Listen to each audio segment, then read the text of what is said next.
But I would say if you spend your whole life trying to burn something down that will never burn down, and then you die, uh, uh, how do you feel about that?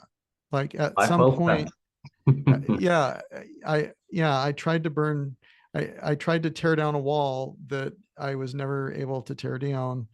Like at some point in the process, maybe shifting your energy towards something where at the end of your life you think, wow, I was really great. I was really grateful that I expended that amount of energy on that thing. uh you know i, I think people should have contemplative reflection about those kind of Mormonism with the Murph, where Larry Singh explores church history and the church's truth claims. Hello, everyone. Welcome back to my channel, Mormonism with the Murph, where Larry Singh explores the church's history and the church's truth claims. So I'm back here on part two of my epic interview with Anthony Miller. Anthony, thanks for coming back. Thank you very much for having me. Great. So in part one, we talked a little bit about Anthony's faith journey. He talked about his sort of growing up in the church, his faith crisis, and what ultimately led him to lose his faith and leave the church.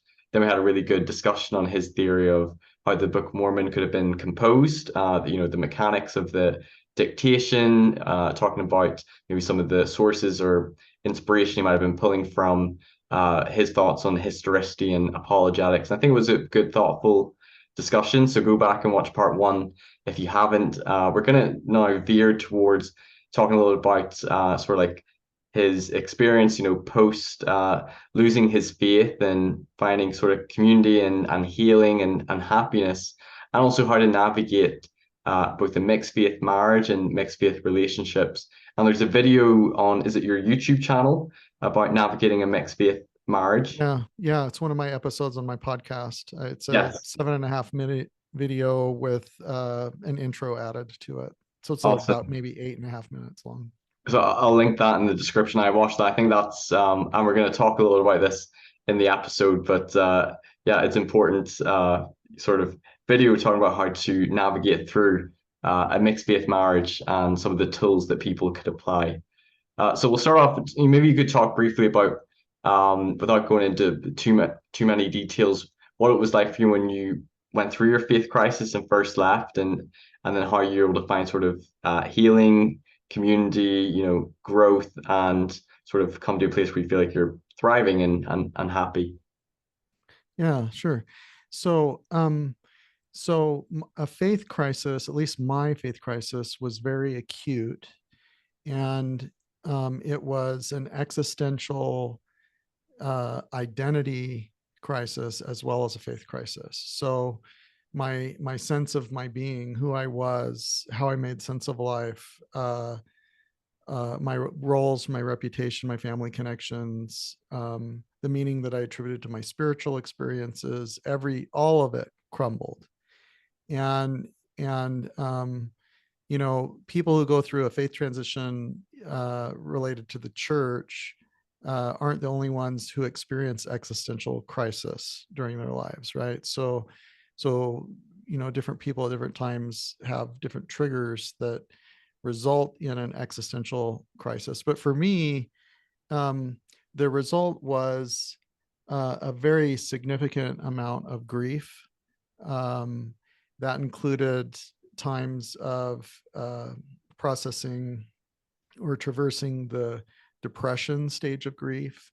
I experienced periods of disassociation. I couldn't understand why God wouldn't answer my prayers just because I read some of the essays on the church's website. What I didn't realize was that I experienced a traumatic identity crisis that led to a significant amount of grief, and that I needed to have healing happen before I could begin to once again experience transcendent connection, love, peace, joy, grace, gratitude types of experiences. And would you say within the sort of the trauma and depression you felt, was there also a sense of sort of anger and betrayal and frustration Yeah. as well? Yeah, yeah. I mean, programmed is probably a incendiary word, but I was taught and I believed that if I lost my faith, that it had to be my fault because I did something wrong. Yeah, And and so uh, so I experienced during that existential crisis, dark night of the soul stage. Um, I experienced a significant sense of betrayal. First, I sensed self betrayal because I applied critical thinking to all the other areas of my life except for my faith. With regard to my faith, I used that model of metaphorically setting aside things that cause dissonance or disconfirming evidence as of books on a metaphorical shelf. And so rather than engaging with those things and sitting with ambiguities and using words that weren't like I know, but using words like I believe or I find helpful or I hope or something like that, I felt like I needed to say that I know. I needed to have certainty. And that led to the metaphorical model of the shelf. Now, I believe the model of the shelf is harmful. So, in my view, let's not ever have a shelf. Let's approach life with epistemic humility. yeah. Let's live in the ambiguity. Let's apply critical thinking to all areas of our life. And And for it, confront probably your issues and doubts and questions and not just leave them to one side. right, rather than let them accumulate into something that's going to collapse on top of you, right, and cause an identity crisis. Right. And so as I was processing the grief of that, I experienced a lot of self-betrayal for not applying critical thinking, for having been exposed to disconfirming information 20 years and more prior and not really dealing with it and kind of almost spiritually bypassing and setting it aside. Um, at the same time, I experienced a significant sense of betrayal from the brethren, and and I need to provide context for this, particularly for people who have gone through faith crisis. So here's the context. So in the past, in history, um, the discipline of history wasn't to provide transparent information about what happened in history. What what was common, or the discipline of history, was to extract uh, faithful or polished narratives about what happened in history that are inspiring to people. So when I Mm. grew up, I learned about Washington and the cherry tree, and how loyal he was, right? Which is totally made up story. But that was part of history because it was inspiring and patriotic. And um, growing up, I'm sure that I read a story or heard a story that um, that George Washington had false teeth, and that he had wooden false teeth. But what the actual history was is he did have wooden false teeth, but he also owned a lot of slaves.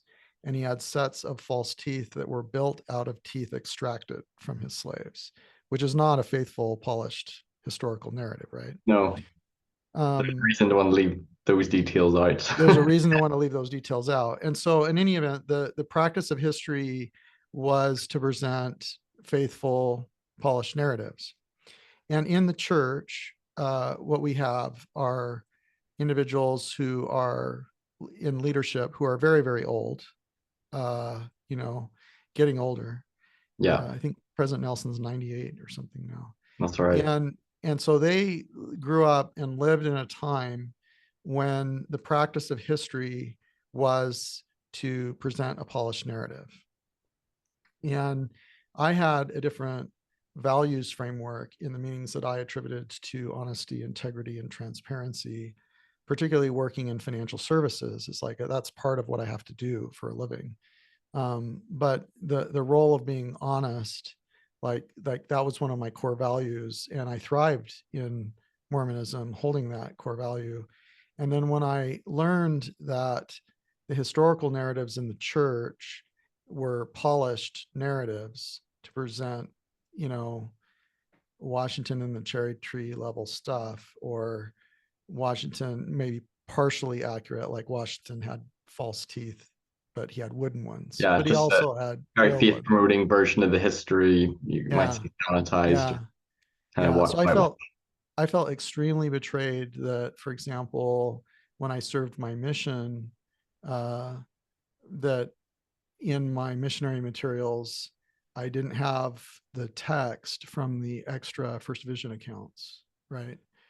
Um, or that I didn't have more information about how polygamy came to be, or that I didn't have information about the discrepancies between the Book of Commandments and the D&C, or Yeah, that I didn't learn how the narrative of priesthood restoration came to be. Like I had the film strip and later a video, the restoration of the priesthood video that told the dominant narrative that, you know, all of the priesthood was restored before April 6, 1830, and everybody knew about it. And everybody knew what the Melchizedek priesthood was. Like, I never learned that that narrative wasn't developed until maybe 1834. Um, I didn't learn how problematic and messy that was. I didn't learn that um, a guy named Lyman uh, ordained Joseph to the high priesthood. He was a Campbellite minister in 1831, which doesn't make any sense whatsoever under the polished dominant narratives. So um, when I originally stumbled across the essays, what I initially believed is that the brethren knew at least some of this information, and then they chose to withhold it to protect heritage and faith. Number one, because that's how the discipline of history was practiced before, the later 1900s. And so that's what they expected. But number two, it was a defensive posture to protect the church, to not feed information to critics. And when I read, as I was deconstructing, I ended up reading Elder Packer's. I ended up getting the Greg Prince's biography of Leonard Arrington and read that. And I ended up reading Elder Packer's talk, "The Mantle is Far, Far Greater Than the Intellect." I did a video on And that one. yeah, yeah. And and I learned that Packer gave that talk probably with Leonard Arrington and Michael Quinn in the audience at BYU, and it was basically a public humiliation, and this is my understanding, and takedown of Leonard Arrington, Richard Bushman, and Michael Quinn for doing what they were doing in the church history department with Leonard Arrington as the church historian uh, prior to uh, basically Leonard Arrington being released from that calling without any. Normally, when you release someone, you notify everybody that you're released and you give a vote of thanks, like in a conference or something. And it was a pretty humiliating thing for Leonard Arrington. Um, and in that talk, "In the Mantle is Far, Far Greater Than the Intellect," Packer expresses that the role of the historian, he says historians idolize the truth, right? And he says something like But the truth is sometimes not very useful. And then yeah, he compares what truth he doesn't always thinks. build up or edify Yeah, or uplift. exactly. And what he expresses in that talk is that historians should parse and polish narratives. He didn't use these words, but that's what he was expressing, in the way that a defense attorney would do that for one of their clients. So rather than the discipline of history being honesty, transparency, let's figure out what happened and learn from it, it was the role of the historian was to present a polished narrative that protected heritage and faith. Yeah, And when I read that, number one, that so much violated my conscience and my core moral values. Like that, you should trust the members of the church with information, right? But there was a certain level of presentism in that Packer and the older people, they grew up in a system or with a culture where historians didn't do transparent scholarship. And it was, the role of the historian was to present polished narratives. Um, but I was really angry uh, that the brethren, including brethren that I trusted, like President Hinckley, chose to give me materials that I would go teach on a mission, or the correlation committee would give me materials that I would choose, that I would teach in elders quorum, high priest group, in Sunday school, and as a missionary. That at least some people, and I perceived some of the brethren at least, knowingly knew that the information was partially or entirely inaccurate. But they did that to protect faith. And to me, that felt like spiritual abuse, to give a narrative to someone, to have them go teach, to tell them when they experienced spirit, that means that it's objectively true and you can trust it, with them knowing that the narrative wasn't entirely transparent. That felt like spiritual abuse to me. Mm. And so I was very, very angry. I was angry at myself, betrayed by myself, very angry at the church and the brethren, felt betrayed by them. When I would go to apologists and say, help me understand this, more often than not, I was met with ridicule and Almost and like blame reversal. blame, I totally resonate with you that I felt similar feelings of betrayal, and that the church wasn't fully forthright and transparent in their history. And there's some apologists that would say, oh well, there are some quotes that allude to the seer stone, or the multiple first vision accounts been published from the 1960s, or there's dialogue in Sunstone and Roughstone Rolling, all this scholarship, and you just didn't go reading it. Yeah, you were lazy. Yeah, either that Yeah, or it was common knowledge. And my parents joined the church in 1969, right? I grew up with Bruce R. McConkie Mormonism, with Mormon doctrine, yeah, me too. what we would, you know, and so I had no idea that such a thing as BYU studies or dialogue or Sunstone existed. When I Yeah, learned I that never heard of it. Sunstone, yeah, when I learned that Sunstone existed, it's when they read the letter from the pulpit discouraging members from attending symposia, which meant Sunstone. They didn't say Sunstone. So I read the newspaper to find out what are they talking about, and found out that there was such a thing as Sunstone. I didn't know that it existed. And the idea that in 1972 or 74 there was like a New Era article, about something, uh, or some other obscure thing that said, there are multiple versions of the first vision, but didn't actually print the text of those versions. There's absolutely, in my mind, still no reason why. Well, I understand the reason, but in my mind, there was no valid reason as to why the different versions of the first vision didn't show up in Truth Restored or Our Heritage, so that when I Yeah, was teaching gospel doctrine, that we could have read them, right?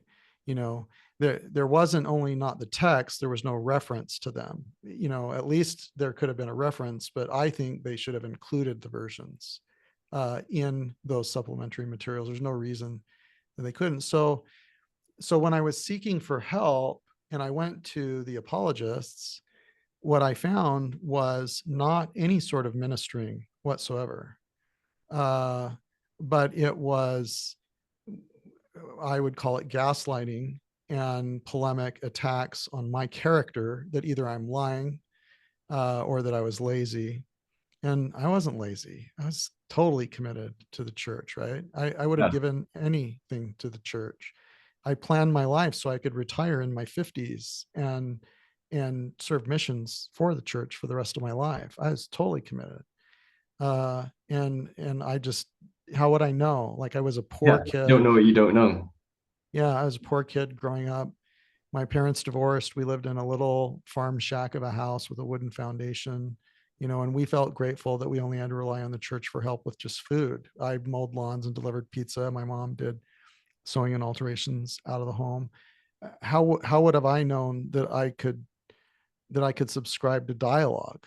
You know, there was no Yeah, internet, you know, and so I was very, very very upset. But as I was deconstructing, a friend, still a good friend by the name of Brian Whitney, he worked, he teaches school now. I think he lives in Brigham City, Utah. Um, he worked in the church history department as some of the essays were being prepared. Um, and he gave me some inside information on, what happened as the essays were being prepared, including the race and the priesthood essay. And uh, in any event, what he shared with me was this concept or understanding of how the discipline of history used to be done and how the church kind of got behind on what history meant, and that eventually it caught up to them. And so he wrote a good blog post. I think it's on the blog Worlds Without End. And in the blog post, he wrote, "We should stop saying they lied about history."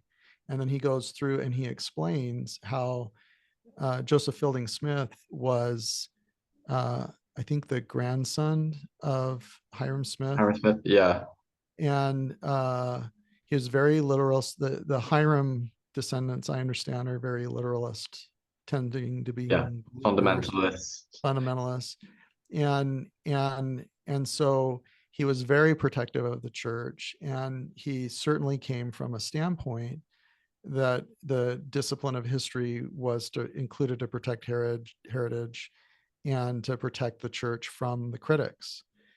And so to hold some grace for how Joseph Fielding Smith dealt with, like, the 1832 account of the first vision and potentially other documents that we don't know about potentially.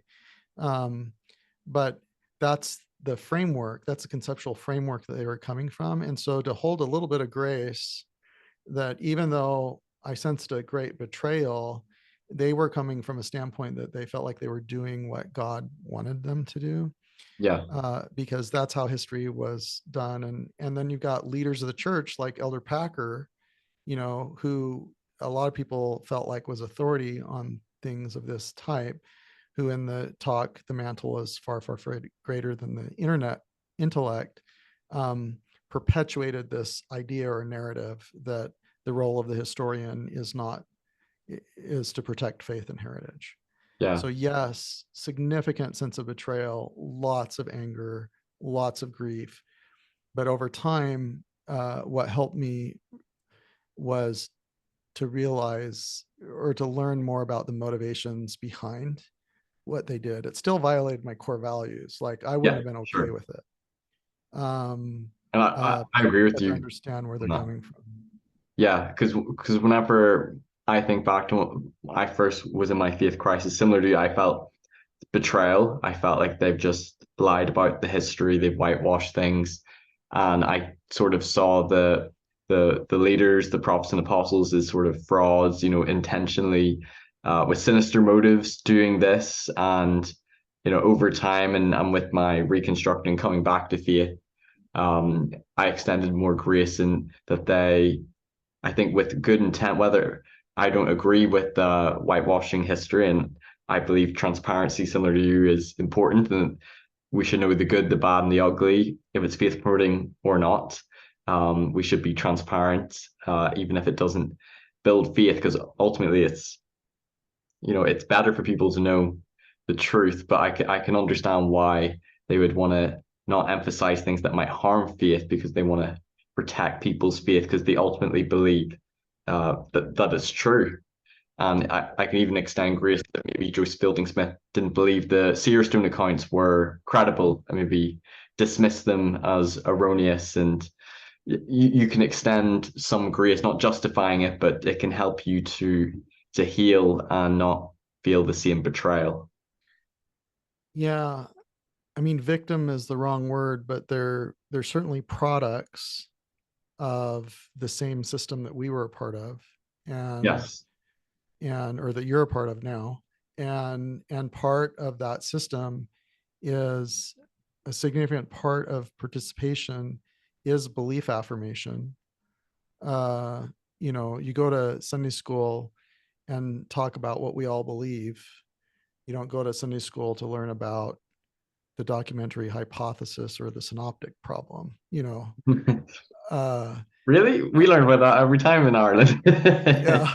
Whoops. Apparently I was not in the promised land. Although we have a Sunday school teacher in my ward, and kudos to her, she really does go above and beyond her lessons because like most of the time Sunday school is just the same old questions, talk about the stories, and she was, tying in a wee bit of like, scholarship and talking about like the Greek, and I was like, this is actually I actually learned some things from Yeah. her lessons, so Yeah. kudos to her. But yeah, it's not like that Yeah. in most wards. Yeah. And so certainly I appreciated when either I had the opportunity to bring things in when I taught or when other people did it. Um, uh, but my sense is that, a lot of times former believers, uh, they accuse the brethren of like participating in a conspiracy and that they don't really believe it. Yeah. And, Grant Palmer, uh, in his book suggests that they know it's not true and that it took Elder Uchtdorf a little bit longer than the rest of them to realize that it wasn't true. But I think that heavily influenced my view because his book and a lot of Grant Palmer was a big thing that caused me to lose my faith the first time, as yeah, well as other critics. yeah. My sense is that I think they believe that it's true. Uh, they know that they have. I don't believe any of them has seen Jesus, other than maybe a dream or something. Hmm. Um, and so I think they know that when they talk in veiled language to try to suggest to believers, members of the church, that they have been visited by Jesus or seen him or something, to me that is dishonest. But I do believe and hold grace that they believe that that is what God would have them do, and they probably do believe that what they've experienced is representative of reality. Yeah, Uh, and have their own spiritual experiences and yeah, um, yeah. yeah, So until you know, for someone like me or somebody like you that has gone through a faith crisis, there what it tends to do is result in more epistemic humility. I mean, hopefully it does. I mean, some people yeah, stay really black and white thinking, but hopefully it leads to work that increases epistemic humility, and being open to the idea that some of the truth cart, Patrick Mason in his Fair Mormon talk referred to the truth cart that was overloaded. Some of the things in the truth cart don't belong in there. My sense is until you had 3 or 4 of the most senior members of the Quorum of the 15 go through some level of faith transition or faith crisis, that there's nothing materially that's going to change in terms of introducing more nuance to the system. And you know, I think we see some of that from Elder Uchtdorf. Sometimes we see more nuance than other times from him. sure. I think sometimes we see that with Elder Holland. Sometimes he'll give a talk about, all the seats in the choir and things Yeah, like try to be more that, inclusive and more prophets inclusive. can make Yeah, mistakes and they've done things not in harmony with church policy or even yeah, doctrine and yeah. But then other times, then he'll double down on the more, you have to go over, or through the Book of Mormon, or other kinds of literalistic things, and so, are some of the Quorum of the 15, have they experienced some shifts in the level of literalist beliefs that they had during their life? It's possible. Um, surely uh, now they're aware of a lot, they would have read through the gospel topics essays, they'd be aware yeah, of probably many of the things that's causing people to lose faith and go through a faith crisis. They may not be aware of all, everything in scholarship and all the criticisms, but I'm sure aware of quite a lot of them. yeah, yeah. Was it Christofferson that quoted N.T. Wright I can't remember. One of them quoted N.T. Wright in the most recent conference. Christofferson in the past has quoted David Bokovoy. I understand that before the Gospel Topics essays came out, there was a Faith Crisis report with chronicles that was prepared based on a survey that John Dehlin did with some others, and it was packaged and presented to then President Uchtdorf by Marlin Jensen. And I understand that President Uchtdorf read all of those accounts of the chronicles and the Faith Crisis report, and that preceded that talk in October of 2013 of Come Join With Us, where he admits mistakes and he says that it's just not a simple thing as to why people lose their belief. And, you know, it was a very conciliatory talk. And my understanding is that that was after he read some of the difficult things. So, and I know Ron Rasband was one of my bishops when I was in grad school at University of Utah. And I think very highly of him. But I know that Ron has been involved, or Elder Rasband has been involved and interacted with many of the difficult information, much of the difficult information as well, because Hans Mattson, when he went through his faith crisis, counseled with Ron Rasband when Ron was in the first quorum of the 70. And so they're aware of a lot of the things. And Brian Whitney, that I mentioned before, he explained that when the Race and the Priesthood essay, before it was published, it had to be unanimously approved by every single member of the Quorum of the 15. And the Church History Department published it to the website within minutes of that approval being voted on, in part because they were concerned that somebody might change their mind. So they just got it out there. So all of the Quorum of the 15, at the very least, have read and voted on the essays. Now, how much of like what we talked about in the last episode, you know, do they understand about biblical scholarship and Deutero Isaiah or the long ending of Mark, or that some of the letters attributed to Paul weren't actually written by him, you know, or the book Revelation in the New Testament wasn't a prophecy about today, but it was about what was happening at the time it was written. I have no idea how much of that stuff they know. My sense is that they probably don't know a lot of it. Yeah. And they're not scholars. They're not experts on many of these things. Yeah. Elder Ballard, yes, that just came to my mind. Is referred to that, like we're general authorities, you know, and we go to scholars when we want to understand things. Yeah. So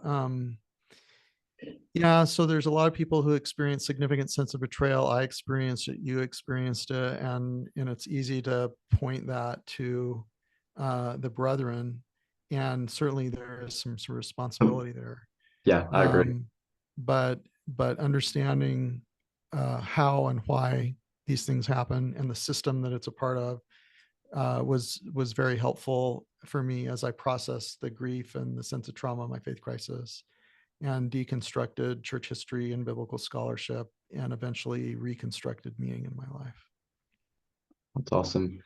Would you like to talk a little bit about how you've navigated your mixed faith marriage with your wife? Obviously, you don't need to share anything that's too personal, but you've got a video about it, and also maybe other relationships, friends, other family members, and how you have navigated through, your differences in belief, and any advice to those people who are going through a faith crisis or who have lost their faith, and how they can interact with family members, friends in a way that doesn't have to impair the relationships. Yeah, thanks for asking that. I would say among the first things that I would share with someone who's processing a faith crisis is it's helpful to understand what they're experiencing as grief. And it's true that their countenance has changed because they're experiencing grief. And some of their believing friends and family are going to have the propensity to interpret your change of countenance as Satan, or as you being deceived, or as Losing the committing spirit. some great, yeah, losing the spirit. But what it is that you're experiencing grief, and you're experiencing a loss of trust, potentially an identity crisis in addition to a faith crisis. And and and it takes work and help from others to process severe grief. And there's something about grief in that people tend to believe that, maybe if grief encapsulates all of your being, that grief work is to process the grief so that over time it gets smaller and smaller and then it goes away. But that's not how grief work works. Grief might start out encapsulating your being, but the way grief work works is that you put in work to expand the being that you are, so that the grief becomes a smaller and smaller relative percentage or component of the being that you are. And the Hmm. truth of the matter is the grief never actually ever fully goes away. It's our being grows and developmentally and enlarges. There's a few things about that. Is some people get really upset when they get surprised by some new thing that triggers a new thing to unpack, a new thing to deconstruct, a new grief. But that's just part of the developmental process of deconstruction that's important as part of grief work. There's another thing about grief that's really important that I think it's helpful to understand, is that as people heal and grow and process the grief, and they expand the being that they are, in the future they can actually use that grief almost as a superpower, in that they can access it and interact with other people with an enhanced degree of empathy that they otherwise wouldn't be able to do, in a way that can really make a difference in the lives of others. So someone who has grief from a lost spouse, like that grief never fully goes, it doesn't go away. But as they grow and they heal and they move forward in their life, at times, if they encounter someone who's experiencing grief from the loss of a spouse, or a death of a child, they can access the grief of their experience and exponentially enhance the sense of empathy and connection that they can provide to that Yeah, other person. kind of like mourning with those who mourn. Yeah. Yeah, And part of mourning with those who mourn is having things to mourn yourself, right? yeah. And The so one, like the one blessing, if I were to say, that's come from my faith crisis has been, I feel like I, I fully understand, or although people's faith crises are all different, I understand the pain and the issues that people wrestle with and the feelings they have that, in a way, I don't think I could understand had I have not gone through a faith crisis. it's true. I It mean, changes you. I think there are some people who are active believing members of the church who, through a lot of work, have developed some capacity for empathy for those Yes. who've gone through a faith crisis, but it's kind of uncommon in my experience. Um, my good friend who was my stake president when I was going through my faith crisis, my good friend who was my bishop who I counseled with, they just couldn't even remotely conceptualize what I was experiencing, because neither of them had an existential crisis, neither of them gone through a faith crisis, neither of them had in their lives experienced the depth of grief that I was traversing at the time. And so they did the best that they could. But what I needed to heal, is I needed to find other people who could sit with me in my story, probably people who had gone through a similar process of grief themselves, whether it was a faith crisis or some other kind of grief. And Brene Brown talks about holding the hand of a stranger or ministering presence. In psychology, they call it active listening. But to sit with someone to be with them, to validate their experience and their story, goes a very long way to helping people process trauma and grief. And that works in Alcoholics Anonymous. It works. There are like camps for children who have lost a parent or a sibling to death, that they go to a camp and they're around other people who have gone through, other kids who have gone through a similar experience. And that goes a long way towards their healing. And so, at least for me, for my experience, was the relief that I found and the healing and the growth came from going and participating in progressive and post-Mormon support groups. When I was in the midst of the dark night of the soul, the angry ones were too charged for me. Like Mm. ex-Mormon Reddit wasn't helpful for me. Mormon Stories podcast community on Facebook was too much for me. I found a group called, it's now called Waters of Mormon. It was called A Thoughtful Faith on Mhm. Facebook. And I was fortunate to uh, get a chance to visit with Lindsay Hansen Park when I was in the dark night of the soul. Uh, about 6 weeks into my faith crisis, she was visiting her best friend in Billings, Montana. Lindsay Hansen Park recorded the podcast Year of Polygamy, and she's the executive director now of Sunstone. And she had heard, hundreds, maybe thousands of stories like mine. But when I was 6 weeks into my dark night of the soul experience, and I couldn't find anyone that could help me, it just so happens that she was visiting her best friend here in Billings, and saw a post that I made in what was the A Thoughtful Faith Facebook group. And she says, "No way, I'm in Billings. Like, we should go to breakfast together." And so, the next morning I met with her on a Friday morning, at a IHOP over pancakes, and shared my story with her. And the way she was able to empathize with and hold my story, that ministering presence, um, was huge. Like, it gave me relief from the dark night of the soul, at least temporarily. I didn't cry myself to sleep that night after meeting with her. So over time, participating in support communities was really helpful for me. So what I would suggest is that if someone is processing a faith crisis, to find people who can hold your story. And Yeah. there are going to be increasing numbers of people like you who are inside, who have gone through the experience, that can provide ministering and holding the hand of a stranger, metaphorically.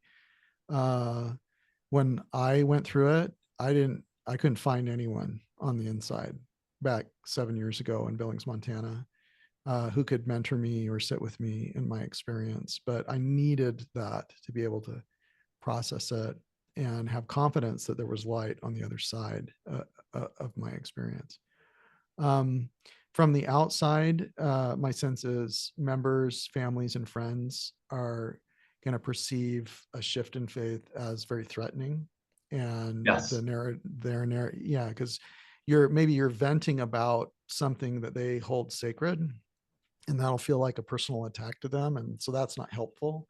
So it's generally not helpful to vent about the weeds of things to believers, because It'll cause them to want to turn off and yeah, just see you as you're hostile, and they'll not want to listen when you're in that angry yeah. stage, and they can perceive. I remember whenever I first went through my fifth crisis and stepped away from church, and a lot of people you could sense were fearful about wanting. They didn't want to know what's caused it. Maybe some did, but there's that fear. If I hear what they have to say, this could affect me, and it's almost like a poison. So stay away. Yeah, in my ward back in 2016, I couldn't find anyone who had read the essays, and so I started just briefly asking about them at church, and and there were members of our ward that didn't believe that they were authorized, and they actually started referring to me as the apostate because I was asking for help, and I was asking about the essays. And they did it to my face, and they did it behind my back, to the extent that it became toxic. I couldn't attend Yeah. anymore because I was in grief. I was asking for help, Um, it's probable that I was speaking with emotionally charged language because I sensed betrayal, but I needed That's help. normal. Yeah. Yeah, I needed ministering, and it became toxic for me to attend. Yeah. And I hold grace for what they were experiencing, right? They didn't know that the essays were authorized. Many of them had never seen a faith crisis before, particularly of one of their leaders. But uh, it was very, very unhelpful And and you're probably bringing up questions and information that made them uncomfortable. very They've uncomfortable. maybe hadn't heard of some of it before, and Yeah. Oh, I believed a lot of the stuff in the essays had been anti-Mormon lies, right? yes. And so when I brought them up and said, "Hey, these are on the church's website," I mean, many of the people in my ward thought they were anti-Mormon lies. Hmm. Maybe the church's website got hacked, or like there were apostate people in the church history department that did this without the brethren's knowledge or something like that. Hmm. No, I had a similar sort of reaction whenever I first learned from one of my family members their concerns with church history and Joseph Smith. And when they first started telling me things, I was like, no, there's no way this is true.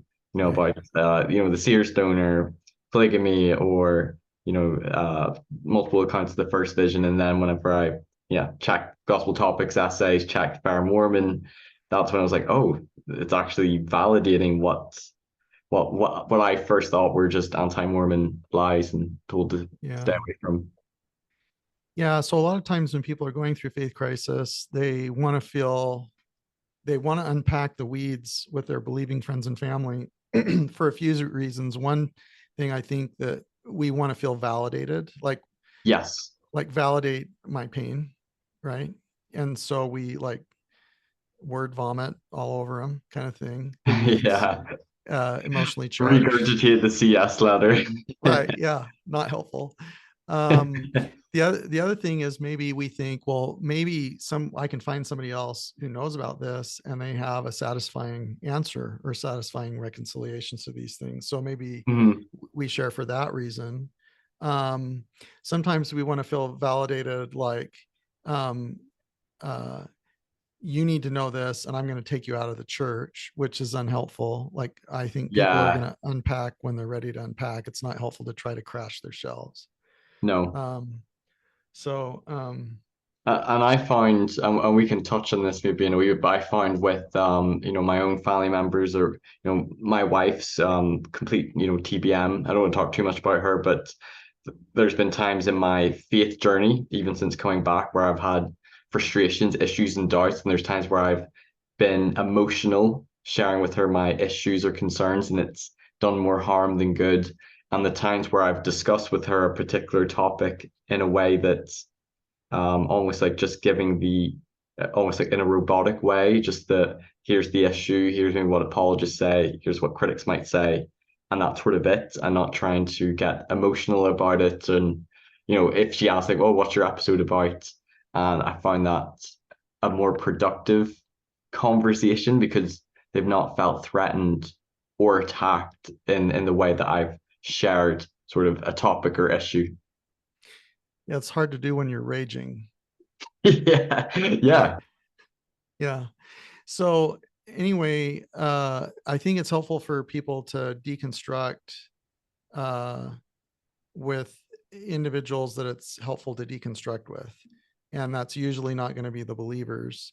And of course, on the inside, they're going to go, you're just rehearsing your doubts with all these other people, that are all raging. But part of processing grief and trauma is the deconstruction process. Like, if you just try to skip it, it's going to fester. Like, eventually it's going to show itself someday. Yeah. Uh, if you try to reconstruct a bunch of shelves, like, there's a high probability those shelves are going to crash again, rather than just dealing with the ambiguity and dealing with things with more epistemic humility. So I would say there are a couple of things that are super helpful. One is David Osler wrote a book called Bridges. He's a data scientist who's since retired. He's been a bishop, stake president, mission Yeah. president, and he's probably one of the few active believing members of the church who hasn't gone through a faith crisis, who understands faith crisis. And his book is fantastic. I've bought multiple copies and I give them out as gifts. If people, I say to, like I said to my stake president, I'm like, I have a gift for you. It's a book. It's distributed through Deseret Book. It's from David Osler. It's called Bridges. If I gave it to you as a gift, would you read it? And he said yes. So I gave it to him as a gift, and he read it. And I think that was helpful. So that's good. John Ogden has a book called When Mormons Doubt that's really helpful. And my friend Chris Kimball recently wrote a book called Living on the Inside of the Edge that I also think is very helpful. My friend Rob Terry, he used to go by Randall Bowen as a pseudonym, but his name is Rob Terry. He has a blog called Church is True, and did a podcast series, a Church is True podcast series, where he goes through CS letter kinds of topics and explains how he reconciles them still as a nuanced believer in the church. Mhm. So, I mean, those are some things that could be resources for believers. Um, I think they're also good ways to, as believers, to have more understanding. That's one sort of side motivation for my channel, what I'm doing. One is to really confront, navigate my way through, but for people to have more understanding towards the issues, awareness of some of these controversial things in church history or things that the church's truth claims, but to maybe have understanding towards critics or those people who lose their faith, and to see, I can actually understand why they might come to this conclusion. I might come to a different one, but I can understand why they've left, why they no longer believe. yeah, I mean, certainly there are apologists of the church who know the information, and maybe they even agree with me on a lot of the biblical scholarship, and they can appreciate, empathize, and understand why I would come to the conclusions that I do, even though they come to a different conclusion, engaging with all the material. Yeah. Yeah, and those kinds of apologists, interaction with them has been helpful. And then there are Hmm. other apologists that have the more polemic tone, like, you're looking at this as a childish way, you were just lazy, that kind of a personal attack thing. Totally Yeah. not helpful. No. Um, It just well, you can share your thoughts, but I think it just provokes people. It creates more divisions, less understanding, less empathy. It creates that us versus them mentality, this polarization. And yeah, often what I've seen as well is you try to personally attack the person. But, if you say things like, "Oh, they've been deceived, they're apostate, they've been overcome by Satan," and you can do all these things to just dismiss and discredit them. So you don't mhm. have to acknowledge or confront what are they saying, what are their arguments, what are their reasons. And I think it doesn't promote understanding, and I don't think it's good for especially relationships, like if it's family members, friends, and that happens, and it's really sad. I've been very fortunate that me and my family members have still been able to have good relationships despite our differences. But it's a pity that that happens and the lack of respect and understanding. Yeah, I don't know if it started with Hugh Nibley, but certainly it's a common approach in traditional apologetics to kind of ridicule people who have questions and Oh yeah. personally attack a critic or a doubter. Um, and so I think where there are apologists that choose that approach, maybe it's because that's been modeled to them. I'm not quite sure um, where they come up with the idea that that could be helpful. Um, and then there are apologists like Patrick Mason, who, and there are others like him who hold a Like lot of space. Evans. Yeah. Yeah, like the Givens, who hold a lot of space, for people, even if they disagree with them, but do it without ridiculing, uh, or gaslighting is probably an overused term, but it does happen. Like, no, Mhm. we never taught that. I'm like, what? Yeah, Yeah, yes, we did yeah. taught that. Teach that And kind of and I've thing. noticed that at times with apologists, and I resonate more with people who have left because of my experience with the faith crisis as well. And I've seen that as well. at times gaslighting from some apologists or trying to blame critics or ex-members. And one of the things that's been actually really nice about some of the interviews I've conducted is I've had some people like Brian Hales or Stephen Harper almost validate the questions I've been asking. Like these are really good, thoughtful questions. And they're really no different to questions that critics would raise. Maybe it's the way I ask them, but I think it's acknowledging that some of these questions, these are good, important questions, important issues, Yeah. and they need to be considered and valued. And you shouldn't attack the person, no matter what their motives are. But look at the question that they're asking, and most of the time it's because they're hurting or they really are trying to figure it out. Yeah, I mean, I certainly agree with that, but I also would hold grace that some of these people just get barraged. Some of these apologists get barraged with people acting in bad faith or when they're in the Yes, really emotionally charged stage over and over and over and over again. So it's and really they've hard. probably heard it so many times as Yeah. well. Yeah, I'm It's, not naive to that. There's probably there are people that would have probably not bad, bad motives, intent. But yeah, I think for the most part, I like to give people the benefit of the doubt and that they're probably trying to act in good faith and yeah, sincere yeah, questions they're wrestling with. But I think sometimes you yeah, can decipher those who just want to bash and attack and ridicule versus those who, like, since doing my job, I've had people reach out to me with really tough questions, concerns, issues, similar ones that I've had, and you can see that they're just desperately wanting help or validation or yeah. solution.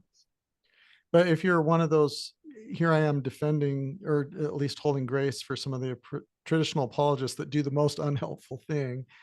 How do you discern? How do you discern when someone comes to you with an emotionally charged question, whether it's in good faith or bad faith? Like I don't. And In when you get so many, how do you discern? How do you know that? I don't know. I in don't my like view, how I they think respond, but I have grace that they probably don't have the ability to discern. And in my view, I personally feel like whether or not I may think that they're acting in good faith or not, or sincere or not, I feel like if you're following Jesus, you shouldn't judge or condemn and just give people the benefit of the doubt that they're acting in good faith. And especially if you know that it's a valid question. If it's not a great question, then provide the answer. But I think everyone's questions should be respected and acknowledged, and if you Yeah. have information to counter it, then I think you present it in a way that's kind and respectful and validating. Yeah. Well, I'm on Team Murph then, because I agree with you. Yeah. Uh, yeah. So a person going through a faith transition, they're they're going to want to deconstruct. That's very helpful. It's part of the process. Don't let it overwhelm your life. Look for people who can minister to you, who can, hold the hand of a stranger thing. Um, Realize that this is a developmental journey. Learn about uh, faith development. Read Brian McLaren's Faith After Doubt. Learn about Fowler's Stages of Faith. Yeah. Realize that this is a developmental process. It's actually a helpful thing. We can be better. We can hold more grace for people. We can hold more nuance, and grow forward. There are local support groups across the world, uh, and usually they tend to show up in places where there are a lot of members of the church, because then there are more former believers of the church. But you can Hmm. find them on mormonspectrum.org. You can find them on Thrive Beyond Religion. I think if that's a .org too, they have in-person maps. You can go to the Salt Lake City Sunstone Symposium, and go to some of the breakout sessions that talk about communicating across faith and belief, or living on the liminal or outside edge of your community, either inside or outside the edge, things like that, that can be helpful. But hold some grace for yourself and realize that this is a developmental process that's going to take time. And a lot of times, my sense is you're not going to find, some people will, but I think most people aren't going to find satisfying answers that put them exactly back in the level of orthodox literalist belief that they had before. Hmm. Yeah. They might find satisfying answers, or they might not, that help them at some point move forward in their own developmental journey. Yeah. So a few things I shared with you, and you're going to share that episode on my podcast, where I shared the video that I did with my wife, but I wanted to touch on a few of those things, if that's okay. Yeah. Go for it.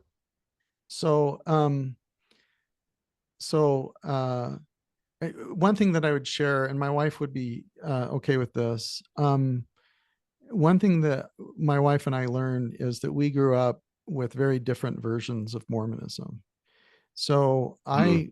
my parents converted to the church in 1969 when I was 3 years old, and I grew up with very, Benson, Hinckley, Packer, McConkie Mormonism.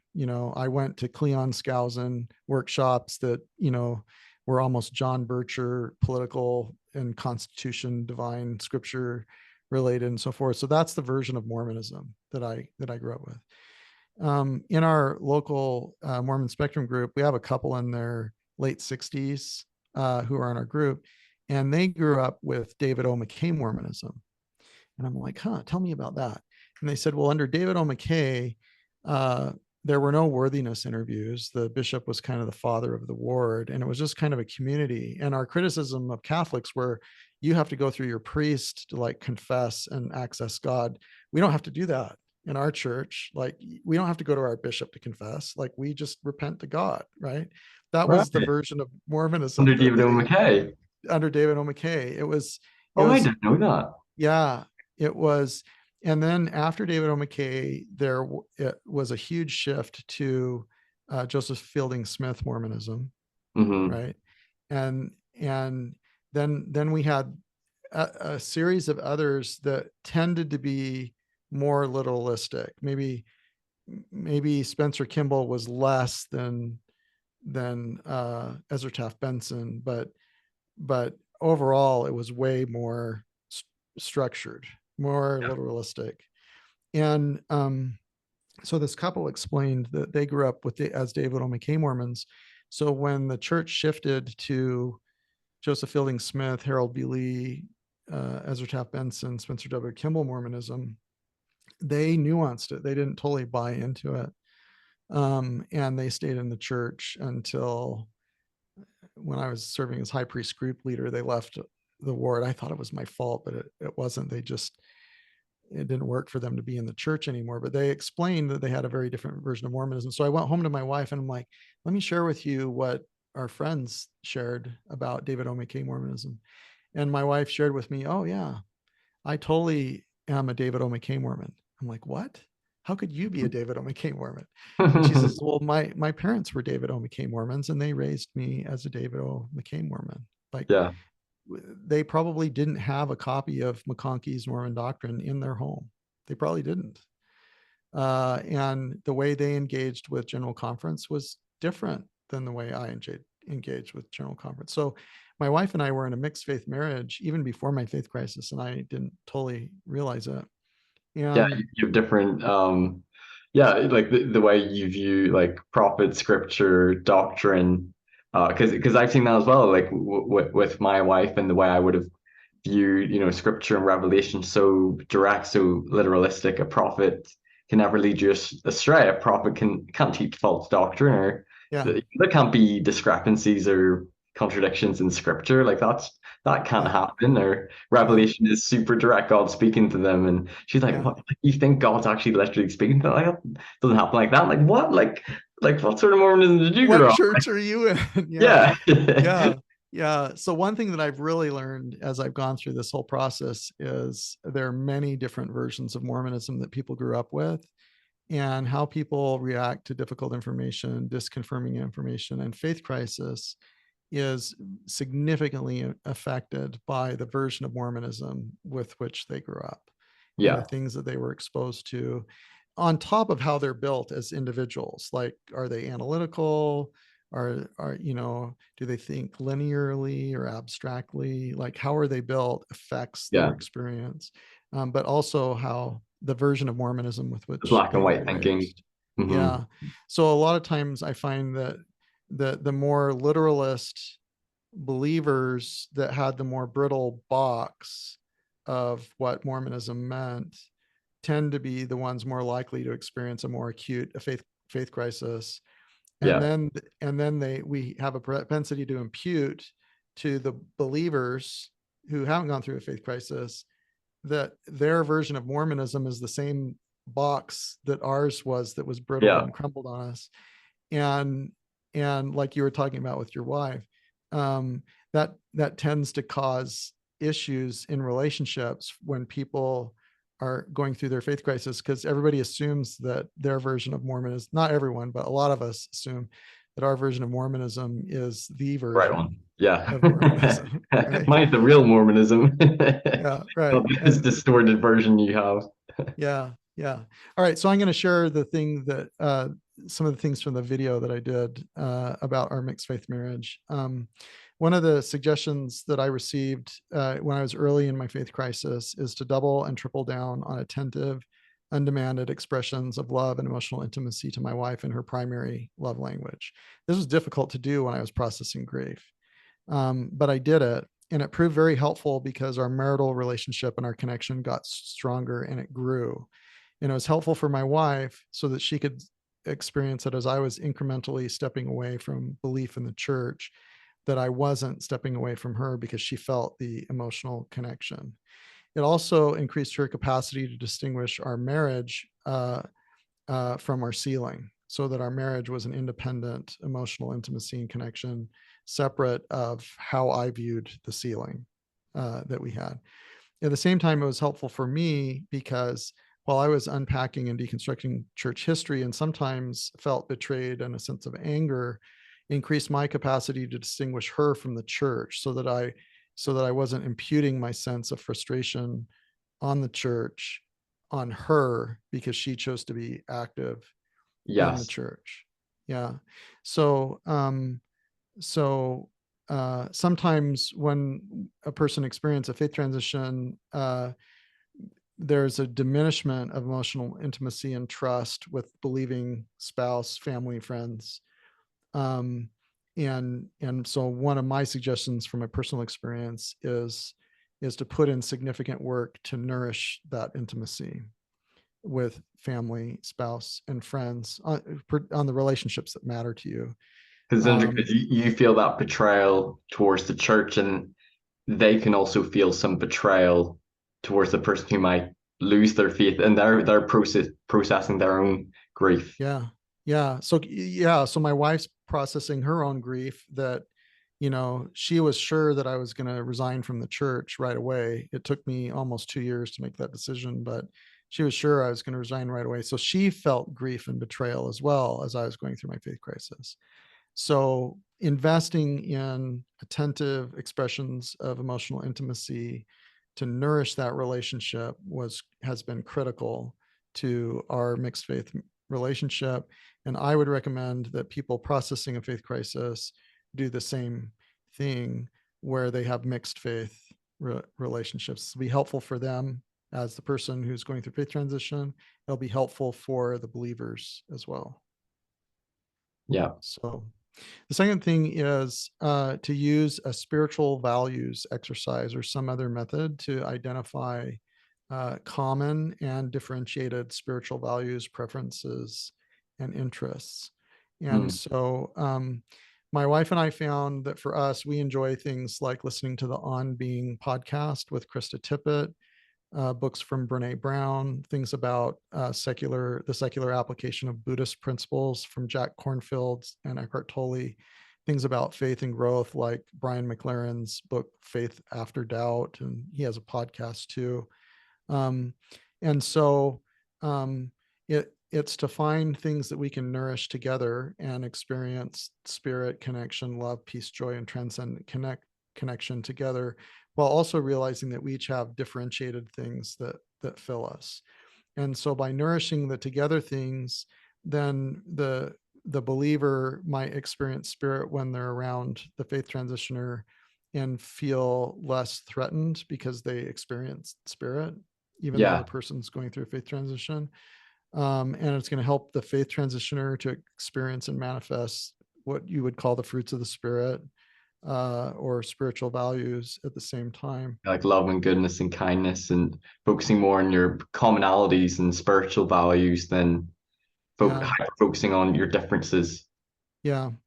And trusting that we each have things that feed us different separately, that are differentiated, but we do have things that we share together. So one of the things that my wife and I did when I was in the early stages of my faith crisis, about a year or so into it, is there was a woman that had been a longtime friend. Her husband was in a nursing home. Her daughter is the same age as our son, and she's disabled. And they lived in like, it might have been a 1954 or 56 mobile home, like way out on the edge of town, and it was falling apart. When I was high priest group leader, we would go and do repairs to, because it would leak, or it was so old that it, if the wind blew too much, it like maybe would torque a little bit. So if they opened the window, they couldn't get it closed. It was a mess. And so one thing that my wife and I did is we decided to do is we created an irrevocable trust, and we raised a little bit more than $26,000 from believers, from non-believers. I got a former Relief Society president to be a co-trustee with the woman's home teacher of the trust, and we raised money and we bought a replacement trailer home for her, a lot newer, like early 2000s, bigger, more energy efficient. I got um, I got volunteers to do electrical work, to do the dirt work, to crush and haul off and salvage the old trailer and so forth. It was a very meaningful experience to us. It was something that that my wife and I could do and share together as a shared spiritual activity to try to make a difference in the life of this woman and her disabled adult daughter. And as well as it allowed me to engage with my believing friends in a way that was not threatening to them. Yeah. Maybe there were a few that stopped calling me the apostate, and participated in that and helped me with the move, helped me stage what was in the house into my enclosed trailer while we were all doing the dirt work and stuff, and help me go in and clean the new trailer so it was ready to move in. So that would be an example of a shared spiritual language that my wife and I shared together that was very meaningful for us, but we also were able to include believing members and former members in the community in that effort. That's awesome. So thanks. So the third thing is I share, think of black licorice as a metaphor. So my wife loves black licorice and I can't stand it. I I'm think, with you there. yeah, right. They're Yeah, awful. people either love it or they don't. And I explained that neither of us experience any sort of emotional or spiritual turmoil or pain over our differentiated preferences for black licorice. Like I'm not, it's not painful that my wife likes black licorice, right? Mm, And it's not painful to her that I don't. And so then I say, of course, there are beliefs that we individually hold as human beings where we enmesh and entangle with our individual egos and our personal senses of identity that go way beyond preferences like black licorice. yeah. And it can be painful to disentangle and differentiate in those things. But I say, in the end, and this is kind of a Buddhist thinking idea, these things are all just black licorice. They're preferences. They're things that we find helpful that maybe somebody else doesn't. And so if we can find and nourish and develop intimacy, relationship, trust, and belonging in things outside black licorice, that maybe we can increase our capacity to choose for it to be okay that our spouse likes black licorice, Yeah. metaphorically or literally.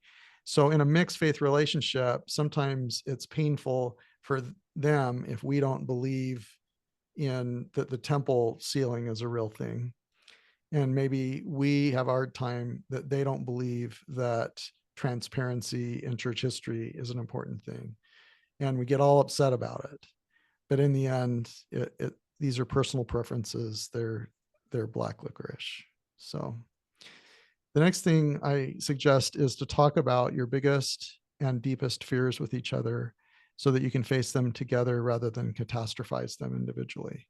So my wife shared with me that she was fearful that if I could change how I felt about the church, even though I deeply loved it and it was part of my very identity and being, that I could also all of a sudden shift how I believed, how I felt about her. And Right. one thing that was a big concern for her was that she was fearful that as I developed emotional and spiritual intimacy with women who were on the same journey as me, like in support groups, uh, other people navigating faith crisis, she was fearful that there was a risk that she might lose me, that I would develop relationship or intimacy that would just go beyond a support group thing. So that was a fear of hers. But probably the biggest fears of hers was that as I renegotiated and reconstructed behavioral and moral boundaries, like what, that it was okay to drink wine with dinner, you know, uh, or something like that. She was concerned that as I renegotiated and reconstructed moral and behavioral boundaries, that there could be problems for our marriage with regard to infidelity or problematic alcohol use, for example. Right. And sometimes we see that in the post-Mormon community where the rest of the world tests behavioral boundaries with regard to sexuality, for example, in maybe high school or college.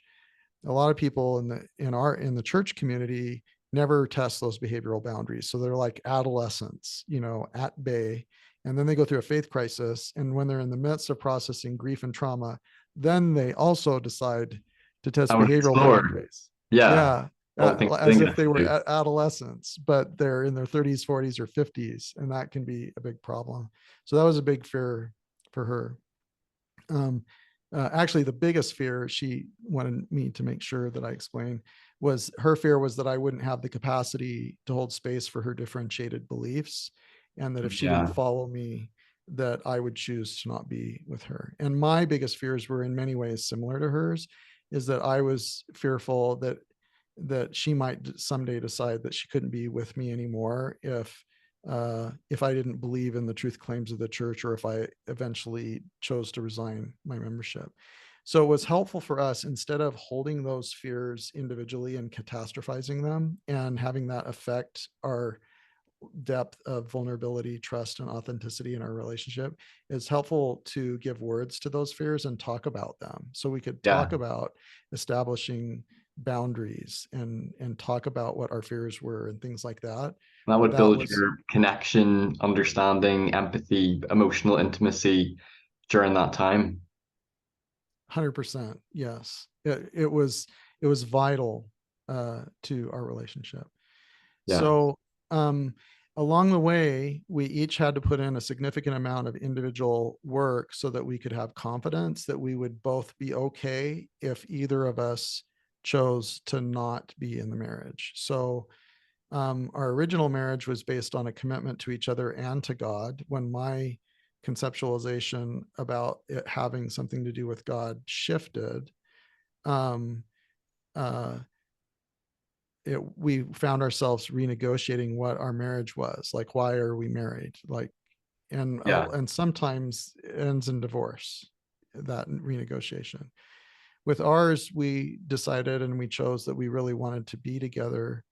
But part of that process was having it be a choice where we each felt like we had the individual autonomy, and that we would each be okay if either of us decided to end the marriage, that we would be okay. So we sat down and talked about, if we decided to get a divorce, how would we divide assets? How would we divide income? What would we do and what we would do next? And we both needed to have that discussion, number one, so we didn't have to worry about it anymore. But number two, so that we could both approach the relationship as individual, autonomous people choosing to be together. And that was really important. So there was another thing that was very significant, probably a biggest inflection point to our mixed faith marriage.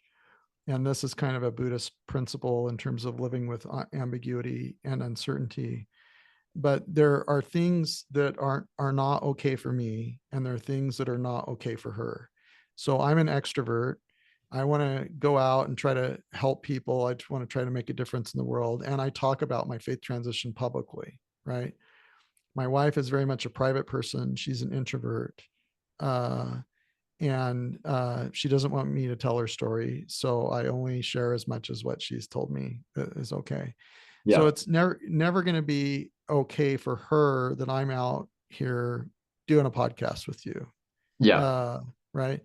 And it's never going to be okay for me that she's made a conscious choice to not go deeper than studying the gospel topics essays. She's chosen not to study biblical scholarship. She's chosen to not to unpack more than just the essays.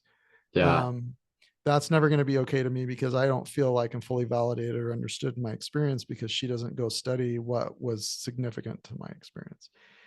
Um, but the Buddhist idea is that we have made a choice that it's okay that not okay things exist, because we want to be together. And if she was holding out on this idea that at some point I wouldn't talk about this stuff, or if I was holding out on this idea that at some point she would study biblical scholarship or something, it just wasn't going to be helpful.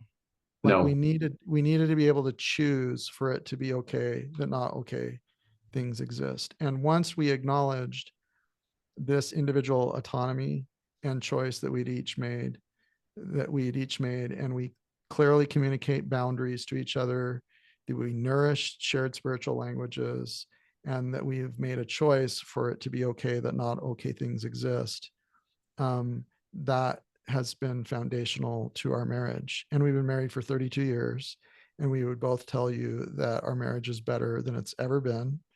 And I don't know that these things would have ever happened if I hadn't gone through my faith transition. Yeah. Uh, It's forced you and to have to work through these things, work through these challenges and your differences. And yeah, yeah, sometimes pain and struggle can make things stronger. it can.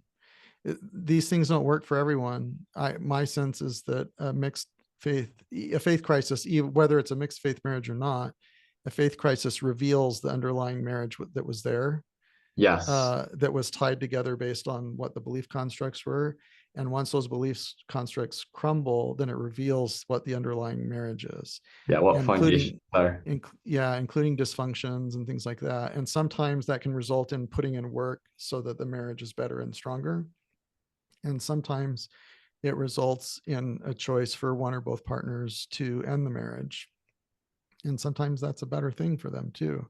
Yeah. Um, but my sense, it is helpful to put in the work rather than to think, oh, yeah, we have dysfunctions in our marriage, but that'll work itself out in the next life. We can just like ignore that stuff now, right? And Yeah, that that's, doesn't that's not work. a healthy or wise No, approach. no. Eventually that catches up with people.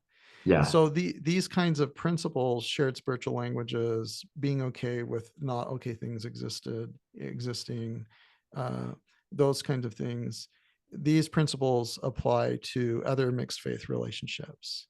So Yeah. these things, like, Siblings, friends, yeah, father and yeah, son, or yeah, mother, daughter, whatever it yeah, be. yeah, yeah. So definitely that's the case. I recently joined a book club locally, uh, and half of the men in the book club are believing members, and half are people like me. And those who are like me aren't in the angry stage or burn it down stage anymore. Like we've gone through the deconstruction, we're reconstructing meaning. But it's been really enjoyable to reconnect with some of these believing friends, where we pick a book to read each month, and then we get together and talk about it. Last month we read the book When Breath Becomes Air.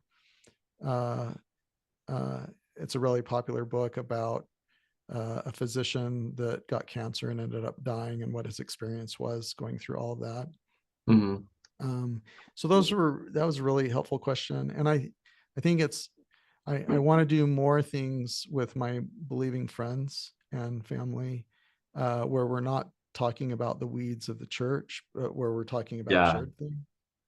And because there's that can just cause more a fraction and division, between relationships. If all you talk about is your differences and you bring up issues with the church, and they get defensive, and it can cause bad feelings between each other. And if people are somehow able to have dialogue, have civil discussions, listen with love to someone's issues, and do it in a way that's not attack, those can be productive conversations. But sometimes you need to respect boundaries of, for example, with my wife just wouldn't be interested in some of the controversial things in church history like I am, or the things that bother me wouldn't bother her. And unless she asks, I have to respect her boundaries where she's at, and vice versa. She needs to respect that these things are important to me. And I think you've yeah, talked about that as well, and yeah, how but that they're happens. shared things though too that you can Yeah, focus on, right? yeah, focus on the commonalities, focus on, yeah, the things that you both find spiritually valuable, the same morals and values that you still hold to, and the things that you can do to grow and build together. I've noticed that there's some ex-Mormons who can sometimes be in this phase of angry, flippant, attack, almost, burn the church down. And it seems like they might stay in that approach where they maybe don't find healing. What would be your advice to them? And of course, there's not maybe one right way to reconstruct after a faith crisis, but I can't help but think that staying in that anger phase, I kind of compare it to a bad breakup. When you have a bad breakup, there's grief, you're hurt, you feel betrayed, but staying in that heartbroken, betrayed mindset and feeling that way long term can't be good. You almost have to heal from it. And I find that often you can look back and see like, okay, I can understand why I felt hurt and betrayal, but I can also see that some of the good in it as the emotions have gone away. Yeah, I mean that's a pretty tough uh question, because everybody's journey is a little bit different. Some people get continually rewounded, right? Yeah, um Maybe because of the way they're treated by friends and family, or maybe they experience really significant trauma. uh yeah, yeah. like Everyone's experiences are different. The faith crisis is yeah, different. It might yeah, trigger people more yeah, than others. yeah. So when I would say to the person, I would say, anger, my understanding is anger is what burns the ground to prepare it for new growth. But eventually, once the ground is burnt, it's time to start figuring out what's next. But only the individual really is going to be able to figure out where that is in the process. Hopefully they're putting in work so that they're not re-traumatizing themselves, not re-wounding themselves, setting boundaries, whatever they need to do. Uh, but I would say a couple things. Number one is, I would say the church is never going to go away. It, Yeah, it, there are always going to be people that are more fundamentalist, literalist type believing. They're going to be McConkie, Hinckley, Packer Mormons forever, most likely. You know, hundreds of years at least. Um, and so and there'll be nuanced members too. There'll be a spectrum. But I would say, if you spend your whole life trying to burn something down that will never burn down, and then you die, uh, uh, how do you feel about that? Like at I some felt that. point, yeah, I tried to burn. I tried to tear down a wall that I was never able to tear down. Like at some point in the process, maybe shifting your energy towards something where at the end of your life you think, wow, I was really great. I was really grateful that I expended that amount of energy on that thing. Uh, you know, I, I think people should have contemplative reflection about those kinds of things. and uh and so are there some people like, Mike Norton, new name Noah, that does the videos in the temples and stuff like that? Like he very well may spend his entire life trying to burn it down. Yeah, sort of mocking, belittling, Yeah. yeah, making fun just in a way to Yeah. attack and um, yeah, hurt other people and their Yeah. beliefs. I He can he very understand, they see it as, a cult. We've been lied Yeah. and deceptions, Yeah. and Yeah. the church deserves it. Well, and the interesting thing is that the answer, I think, is both and, like, it's complex. Like there are people who were probably suicidal LGBTQ people who, or some other thing, that stumbled across a Mike Norton temple video, and that led them to a faith transition so they didn't die by suicide, or something like Yeah, that. So there yeah, are probably some circumstances where what Mike did, like, saved someone's life, maybe even literally. Um, but on the other hand, like if he spends his whole life doing that, the church isn't going to go away. Um, my sense is that even if 24 people in the church office building decided to violate their non-disclosure agreements and shared things about the internal workings of the church that would cause a lot of Mormons to have a shift in belief, there are a lot that it won't. And in the end, it's never going to go away. Like yeah. it's so wealthy, it's never going to go away.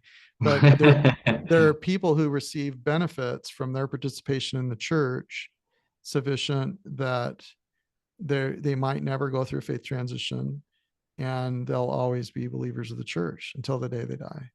Yeah, And so I think that people just need to get self-reflective on, what's the purpose of what they're doing. Are they processing grief and trauma? Are they establishing boundaries? Are they re-traumatizing themselves or submitting themselves to circumstances where they're re-traumatized? And at the end of your life, or 10 or 20 years from now, when you look back, and all the energy that you're going to allocate, like what what are you going to be happy with? Like, because if you spend that life trying to burn it down, it's not going to burn down. So how good do you feel about expending all that energy to burn something down that's never gotten burned down? So that that's such probably a good sounds point. it probably sounds flippant to people who are in the midst of it.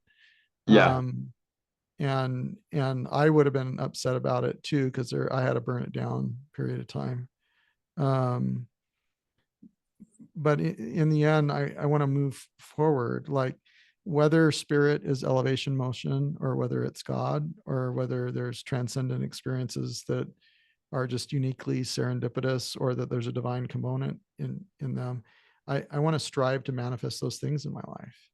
yeah, And I want to strive to that answer that I felt like I received on my mission, that the purpose of my life is to live with gratitude for the opportunity to participate in the lives of others. I want to do that.